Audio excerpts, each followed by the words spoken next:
மாணிக்கவாசகர் எத்தனை இடத்துல சிவம் ஆகலான்ற வார்த்தையை பயன்படுத்திருக்காருங்க? சிவமாகலாம் அப்படின்றது எத்தனை இடத்துலன்றது நான் சரியா எண்ணல. உங்களுக்கு தெரிஞ்ச 3 இடங்கள். 3 இடங்களா? என்னென்னங்க ஐயா? அச்சோபதியத்துல வருங்க ஐயா. அடுத்து வந்து கண்டபத்துல வரும். அடுத்தது சிவன் என யானும் தேரினு காண்கணும் ஒரு இடத்துல சொல்லுவாரு.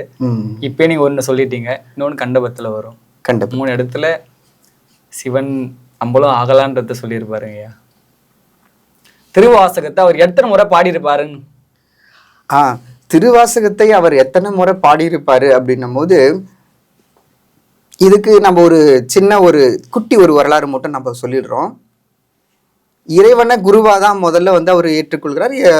அந்த கதைகள் நம்ம வந்து சுருக்கமாக சொல்றதுனால நிறைய வந்து பரியா மாற்றி அதுக்கப்புறம் வரும்போது இறைவனை அடையக்கூடிய விதமா இறைவன் சொல்லுவாரு, நீங்க தலங்கள் தோறும் சென்று ஊர்கள் தோறும் சென்று திருப்பி நீங்க என்ன வந்து பாத்தீங்கன்னா சரணடையக்கூடிய ஒரு நிலை வேண்டும் அப்படின்னு சொல்லிட்டு இறைவன் சொல்லுவாரு.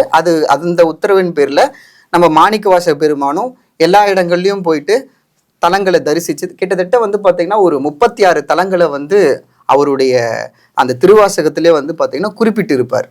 குறிப்பிட்ட தலங்கள்னு சொல்லிட்டு சொல்லும் போது, அப்போ அந்த தலங்கள் தோறும் தரிசித்து கொண்டு வரும்போது அவர் பாடின பாடல்கள் அப்படின்னும் போது அது ஒரு எண்ணிக்கையாகவும், அவரு தில்லையில சிற்றம்பலத்துல வந்து பாத்தீங்கன்னா அங்கு இருக்கக்கூடியவங்க இடத்துல இருந்து நம்ம நடராஜ பெருமான் அப்படின்னா நம்ம சிவபெருமான் என்னன்னு பண்றாருன்னா மொத்த திருவாசகத்தையும் ஒரு முறை நீங்க சொல்லுங்க அப்படின்னும் போது அது 2வது முறையாகவும், இப்படி நம்ம சொல்லும் போது நம்முடைய கணக்குக்கு எட்டியவாறு 2 முறை வந்து மாணிக்கவாசகர் திருவாசகத்தை சொல்லியிருக்கிறார்.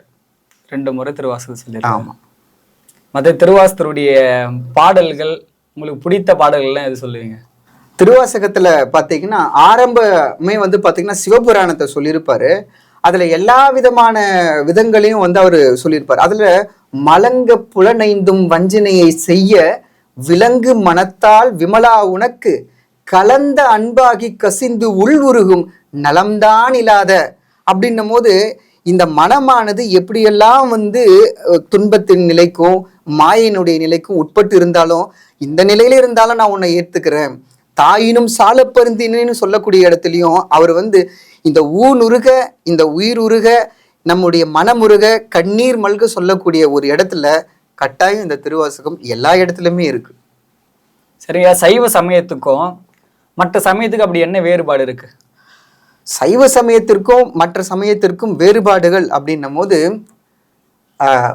12 திருமுறைகள்ல 10ஆம் திருமுறை எழுதிய திருமூலர் ஒரு இடத்துல தெளிவா சொல்லியிருப்பாரு.